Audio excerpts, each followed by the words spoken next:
This week. A soul to corrupt and twist. Their stories are the ones we fear.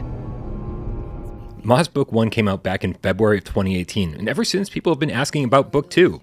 Well, here we are, just over 4 years later, and the long-awaited sequel is set to release this week.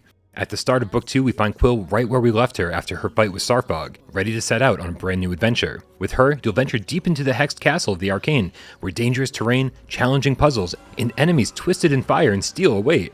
The journey will be trying, filled with triumph and heartbreak alike, but new allies, old friends, and the very nature of the castle itself can offer help along the way.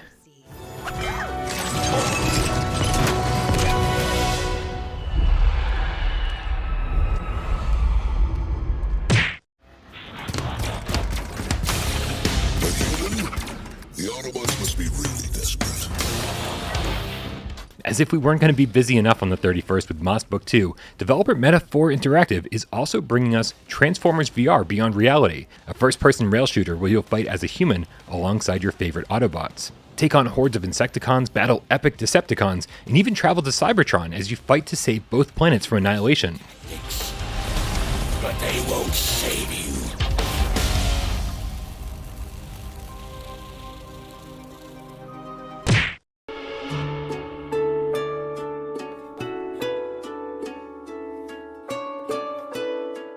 Despite my somewhat below average review, I do think there's a solid game in Shadowpoint.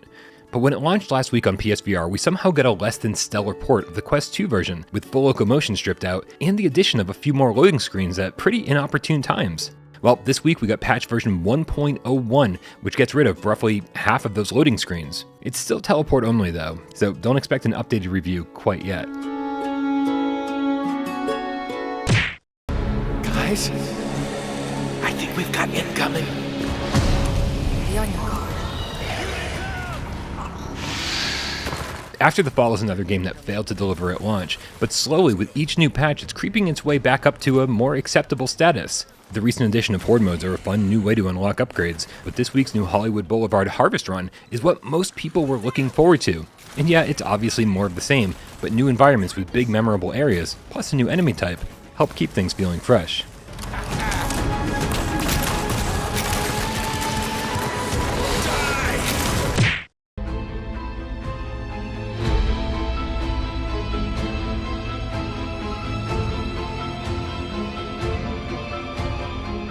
This week, our friends over at Gamuza let us know about a contest called Your Music in a Video Game, which was held by developer Sumo Labs in conjunction with Rock and Change. From all the contestants, 9 of them would be chosen for the in-game OST, which as of now has no music except for the teleportation transitions. Sumo Lab will also implement an interactive radio in the lobby that will allow you to listen to the chosen songs, as can be seen in this video. The one winner Gamuza specifically mentioned by name was the band Permadeath, with their song Gatling Gun being chosen for the game. So, stay tuned.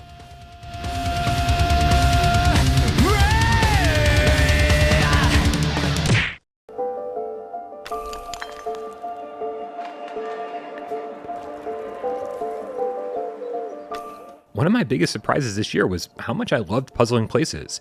So the announcement of their DLC plans actually excites me, but in the way that we're still talking about 400-piece jigsaw puzzles. Their monthly puzzle packs will contain 6 puzzles for $5 and be anywhere from 2 to 400 pieces, featuring a wide range of objects and locations. Their premium packs, though, will show up every 2 to 3 months, cost $5 for 4 puzzles, all of which will have the 400-piece option, and include the premium custom audio that we loved so much from the original set of puzzles. Expect most of the premium packs to have some kind of central theme or location, so the puzzles in each pack will be connected in some way or another.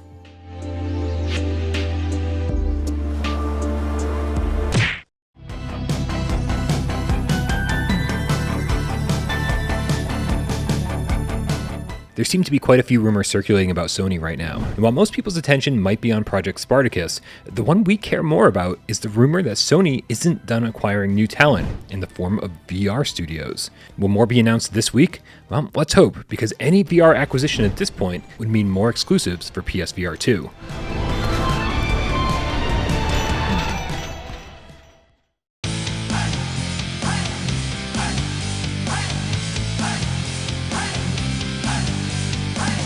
This week.